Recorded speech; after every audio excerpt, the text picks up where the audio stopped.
Kung ikaw ay Taurus na may kaugnayan sa Scorpio, ito ang inyong message, guys. Tingnan natin ang inyong sitwasyon. Taurus, sitwasyon ng mga Taurus na may kadiling na Scorpio. Ito man ang inyong asawa na or ito kasintahan. Okay? Or engaged na kayo. Okay, guys. Tingnan natin ang sasabihin sa inyo, Taurus, kung kayo ay nauugnay sa Scorpio. Okay. Ano bang inyong sitwasyon ni Scorpio, Taurus? Please send ba message sa sitwasyon nila ni Scorpio, Taurus. Nandito ang temptation. Hindi ko alam kung kayo ay marriage, Taurus, at nalilink kayo kay Scorpio. Or kayo ay kasal kay Scorpio at hindi na maganda ang pagsasama. Alin man dyan, okay? Ang sitwasyon ninyo. Tingnan natin. First message mo, Taurus, kayo ay nagbabalak na umiba ng landas. Bakit? Pero hindi nyo magawa. Nakahang kayo o naka-stuck. Okay, may natapos dito. Hindi ko alam kung wala na kayong communication ng iyong asawa, magkaiba na kayo ng magkatulugan, o hindi na kayo nagkikibuan, o hindi na kayo nag-iimikan ng iyong husband o ng iyong wife.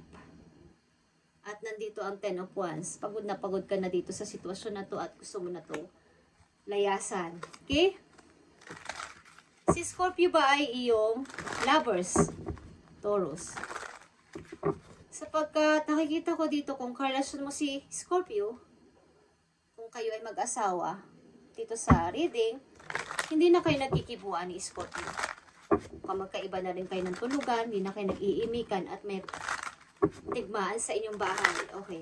Mukhang marami din kayong problema sa loob ng bahay at mga, kung ano-ano mga,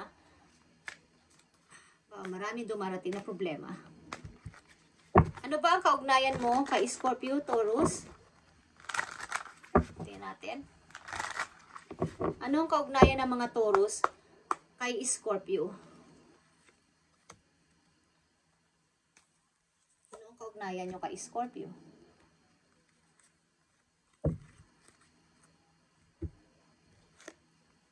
Justice. Four of Cups. And 8 of Wands. Nagme-message kayong dalawa. Ito ba ay online? Okay. Parang online kayo nag-uusap or nag-meet kayo online ni Scorpio.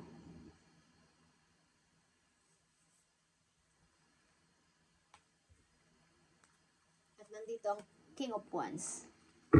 Nadidiling ka rin sa Aries o may taong o may energy ng Aries sa buhay mo, Taurus. Nagmamanipulate o something, nangongontrol. Baga, hindi ko alam kung ang kadiling mo ay asawa mo at pareho kayo leader type.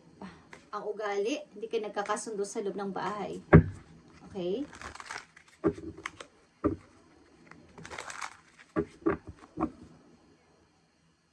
More information. Taurus na may kadiling na Scorpio.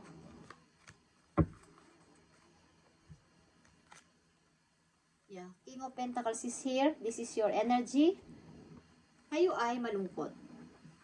Ito ba ay third party? Taurus. Para to sa lahat ng Taurus na may kadiling na Scorpio. Okay guys? Depende sa inyong sitwasyon. At gusto mong mag-restart. Maaaring kung kayo ay may asawa na Taurus at nalilink ka kay Scorpio, ito ay masasabi ko na third party o something lovers mo, but mahal mo ang person na to. Okay? Mahal mo ang person na to. Si Scorpio. Maaaring sa inyong loob ng tahanan, hindi na kayo magkasundo ng yung asawa at mahal mo si Scorpio. Hindi ko alam kung na-meet mo to sa online o nag-chat kayo madalas. Palitan ng text or ng message. Okay, tingnan natin. Message dito, Taurus na may kadiling na Scorpio. Tingnan natin ang inyong message sa dalawa.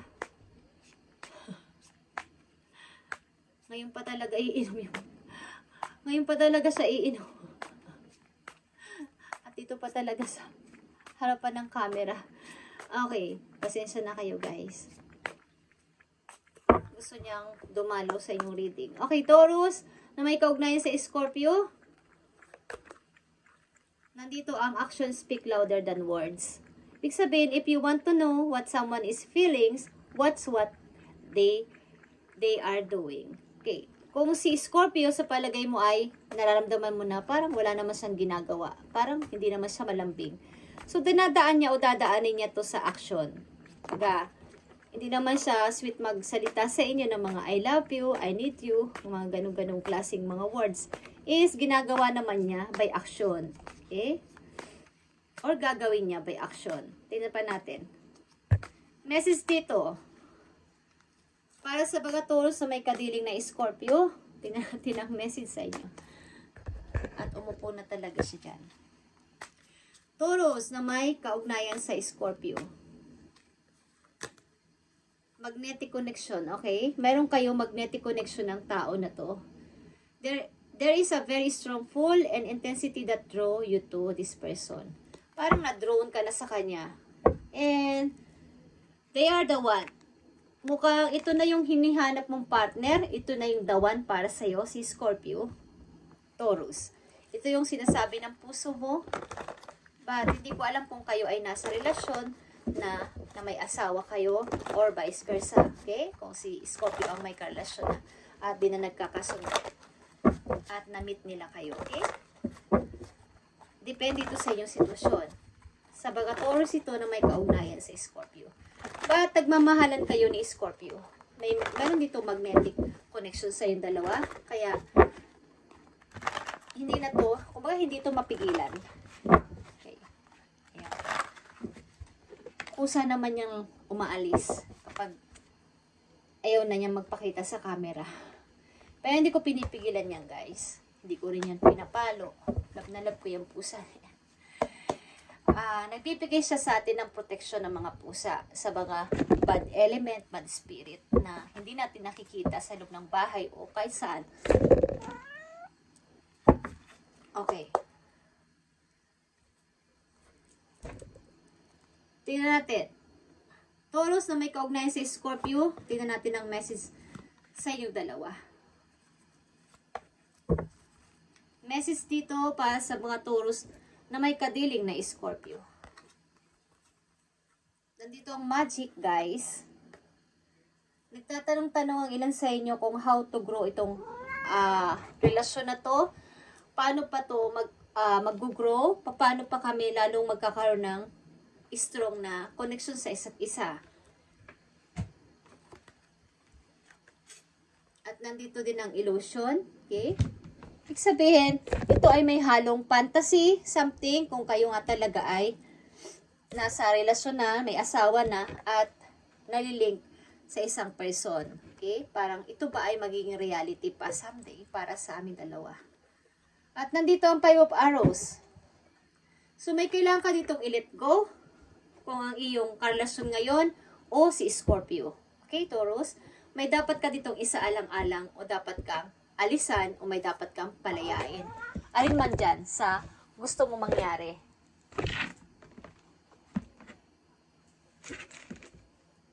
Tingnan natin ang message dito para sa inyong dalawa ni Scorpio. But meron dito magnetic connection sa inyong dalawa. Kumbaga, hindi na ito mapipigilan o hindi mapigilan sapagkat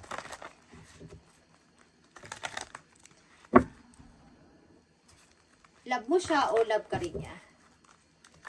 Tingnan natin ang message dito para sa inyong dalawa ni Scorpio.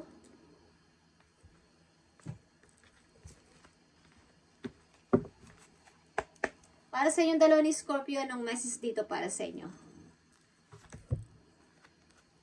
Okay, nandito ang playfulness. To recapture romance, allow your inner youthful spirit of fun to shine. Okay, maging attractive ka pa At meron din ditong make the effort. Okay. Kumbaga, mas bigyan nyo pa ng more bonding pa ang isa't isa kung kayo ay magkarelasyon ni Scorpio. At maaaring kung mayroon kayong dapat pag-usapan agad kung kayo may pag-aaway o may pagkakagalit sa isa't isa. Okay, at maaaring mas maging malambing ka pa. Okay? Playfulness. Kumbaga, ilabas mo yung iyong inner youth o youthful spirit of fun to shine. Mukhang ilang mga Taurus na nandito ay hindi pinapakita yung kailang sweetness o pagiging isang sweet sa kanilang partner. Okay. Tingnan natin. Kung kayo ay dealing sa Scorpio, Taurus, ito ang message sa inyo. Kung kayo ay nasa boy, may asawa na, gusto nyo nang pakawalan ang tao na to para kay Scorpio. Sapagkat ito yung alam ninyong dawan para sa'yo. Ito yung taong gusto mong makasama habang buhay. Okay, tingnan natin ang message dito para sa inyo ni Scorpio. Taurus, message dito para sa kanila ni Scorpio. Anong gusto mo sabihin sa mga Taurus na kadiling ay Scorpio? Nandito ang honor. Honor your loved one and you will notice your relationship becoming stronger. Kumbaga, lagi mo siyang purihin. Ganun yun. Mayroong give and take sa relasyon. Hindi puro ikaw yung take ng take, hindi na naman pwede ikaw yung give ng give. Kailangan give and take. Isa-misa sabihan mo siyang, ang ganda mo naman o ang pogi mo naman, ang ayos naman ngayon, ang bango naman ng pabango mo ngayon, something na may mapapansin ka, bagay sa'yo yung gupit mo ngayon, yung hairstyle mo, okay? Yung mga ganong bagay. Mukhang pareho kayo ng gusto na kulay, okay? Lalo na sa mga damit. Okay. Tingnan natin ang message pa dito para sa inyo ni Scorpio, Taurus.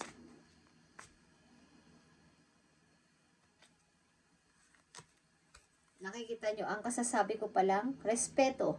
Okay? Respect your relationship. Kumbaga, dapat dito ay may respeto and give and take sa isa't isa. Sa harapan ng ibang tao, wag mo siyang ipapahiya, wag mo siyang baga, i-honor mo nga siya ang iyong karelasyon. Kahit na sa loob ng bahay, mayroon kayong, o kaya sa inyong relasyon, mayroon kayong pag-aaway bago umalis ng bahay, pero may namit kayong kaibigan. Example is, pag-aalisin mo na yung away sa harap ng mga kaibigan at i-up siya. Kumbaga, sa ibang tao, lagi mo siyang pupurihin. Ganon. Ganon yung relationship para mag-strong pa. Ma-appreciate yun ng yung partner. Okay? Thank you and God bless, Taurus, sa inyong reading ngayong February 19, 2025. Kung kayo ay involved o nauugnay kay Scorpio, ito ang inyong message. At aliman dito ang inyong situation ay kayo ang bahalang makinig kung gusto ninyong pakinggan or sundin ang payo dito at kahit 1% lang kung gusto nyo lang. Okay, Taurus, thank you and God bless.